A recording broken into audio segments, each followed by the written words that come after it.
Western media भी, वैसे हम तो भाई खुल के बात करें, वेस्टर्न मीडिया भी इसको पता नहीं थोड़ा बहुत डाउन प्ले कर रहा है। क्या वेस्टर्न मीडिया इसलिए डाउन प्ले कर रहा कि इजराइल ने जो किया वो क्या अपने नेशनल इंटरेस्ट में किया, बिना अमेरिका बहादुर के अप्रूवल के किया, didn't bother about American approval, is why the western media is trying to downplay it? वो इसको, I am surprised why they are not covering it. हमारा media, in fact our media, we have been much faster in covering this than the western media. They should be covering it more, CNN should be covering it more. परसों जब इनका वो, आपको याद होगा वो what broadcast centre of Islamic revolutionary guard, जब वो हिट हुआ, CNN वहां गया, CNN ने वहां पे जाके उसका व्हाट कॉल पूरा वो कवर किया, भाई जी यहाँ हुआ एंड, बट ये CNN यहां तक नहीं पहुंचा, या it's a part of back channel diplomacy. Back channel diplomacy कि यार आप ये मत बोलो, क्यों बैक चैनल डिप्लोमेसी यहाँ क्यों बोल रहा हूं?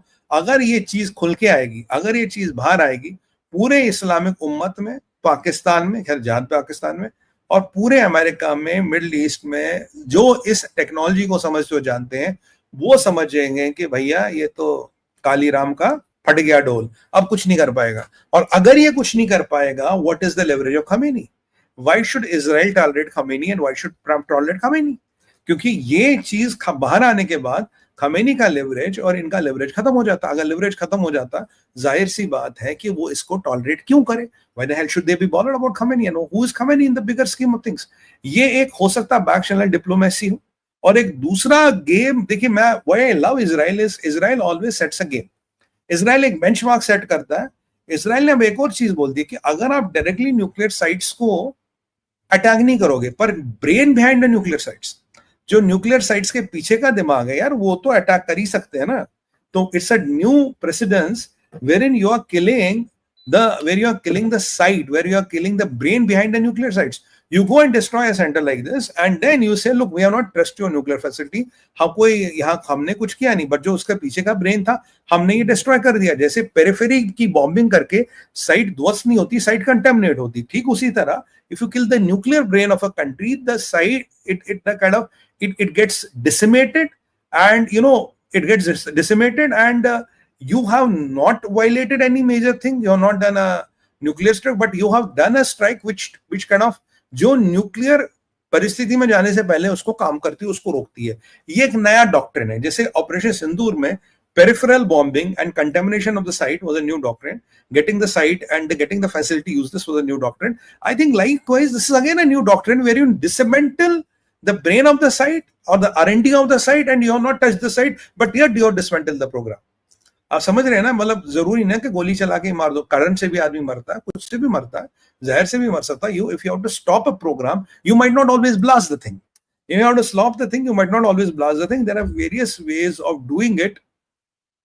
और ये आपको एक और चीज बताता है, ये आपको एक और चीज इसके भी बताता है कि इजराइल में आज भी एक्सक्लूसिव प्रिसीजन स्ट्राइक्स करने की कैपेबिलिटी है।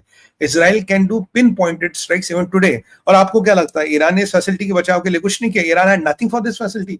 ईरान ने किया होगा साहब। अब भी ये देखिए, फायर ट्रक्स को जाने नहीं दे रहे, एम्बुलेंसेस को जाने दे रहे हैं।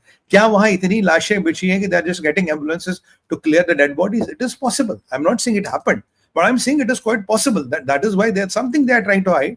तो ये इजराइल का एक नया डॉक्ट्रिन है, where they are trying to do this. और इससे एक नया लॉजिक आ गया है हमारे सामने, जिसपे भारत को भी सोचना चाहिए। Pre-emptive strikes of nuclear brain, pre-emptive strikes of nuclear brain, not nuclear sites, not जो जहां से न्यूक्लियर साइट्स का संचारण होता है, जहां से न्यूक्लियर साइट्स को ब्रेन और ग्रे मैटर मिलता है, अगर आप उसको टारगेट करो और अगर वो डिक्लेयर्ड साइट नहीं है, this is a good way of even not touching the periphery, still dismantling the site. तो ये एक बड़ा अच्छा चीज है जो इंडिया को देखना चाहिए भाई। अब अगर इंडिया, मेरा मानना है, देखिए मेरा मानना है, अगर इंडिया मुरीद के कर सकता है, अगर इंडिया भावलपुर कर सकता है, तो रावलपिंडी क्यों नहीं? अगर मुरीद के कर सकता है, भावलपुर कर सकता, तो रावलपुरी आउट ऑफ बॉन्ड्स। अगर रावलपिंडी कर सकते हो, जो हमने नूर खान के आसपास कर दिया, भगवान की कृपा है, सब महाकाल की अनुकंपा है, तो भाई ये कहूटा में ऐसा क्या है जिसको हम नहीं छूट सकते? Why we can't touch Kahuta? We can even touch Kahuta ना, we can even touch Kahuta if it is in the supreme national interest, we can even touch Kahuta. Kahuta में ऐसा क्या? आप बोलोगे एग्रीमेंट है, तो वो उन्होंने हर कोई एग्रीमेंट मान लिया जो मान लिया। इंडस वाटर ट्रीटी में भी एग्रीमेंट था भाई, इंडस वाटर ट्रीटी में भी एग्रीमेंट था, नहीं मान रहे हम हमारा राष्ट्रीय सुरक्षा ये आपको कहती है, आप उस एग्रीमेंट को आपको नहीं मानना तो नहीं मान रहे। तो इसमें क्या है, ये देखिए इजराइल दिखाता है कि वॉर में इंटेलिजेंस और टाइमिंग का अगर सही कॉम्बिनेशन, हेजिटेशन नहीं होनी चाहिए। If you have the intelligence, you have the timing, don't have hesitation.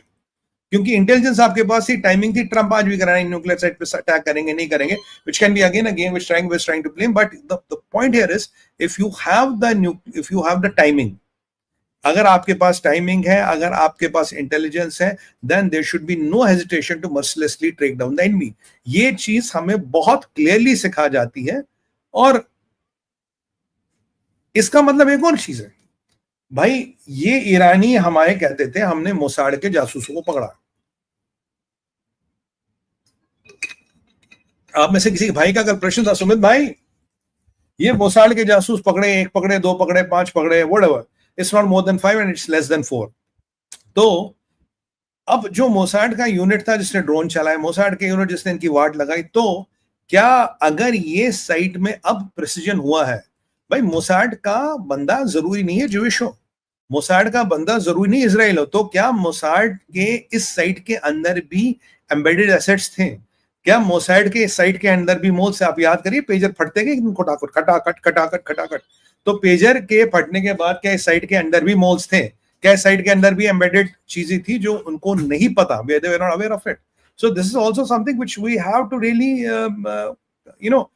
kind of work out। और इससे एक चीज और पता लगती है कि अगर आपकी इन्फिल्ट्रेशन स्ट्रैटेजी हो तो आपकी इन्फिल्ट्रेशन स्ट्रैटेजी इतनी अच्छी होनी चाहिए कि आप दुनिया में कभी भी कहीं भी उसको एनकैश कर लो, जैसे अभी मोसाड ने एनकैश की है, जैसे इजरायली इंटेलिजेंस ने एनकैश की है। मेरा ये मानना है मित्रों, मेरा ये कहना है, without internal assets on the ground, without people on the ground, without strategic assets on the ground, and without them getting very precise and crisp intel आज क्या हो रहा है। ऐसा नहीं ईरानी सतर्क नहीं थे, ऐसा नहीं कि ईरानियों को पता था ये नहीं होगा, ऐसा नहीं कि ईरानी अल्लू के पट्टे हैं, they were aware। ये मुल्ला रजीम बेवकूफ हो सकती है, जहादी हो सकती है, पर इतने भी बेवकूफ नहीं है। इनके जब टॉप मोस्ट जनरल मारे गए, do you think they were not aware of this side? They were bloody aware of this side, they thought something can happen, but they were complacent. हाँ ठीक है यार, देखी जाएगी, ये कहा तो वो फर्दों में लगे ये करे, तो but there was somebody who was opening the window. याद कीजिए, किले का दरवाजा हमेशा अंदर से खोला गया है, इतिहास ये कहता है किले का दरवाजा हमेशा अंदर से खोला गया। तो किसने मोसाड के लिए किले का दरवाजा खोला है, किसने चीजें की है?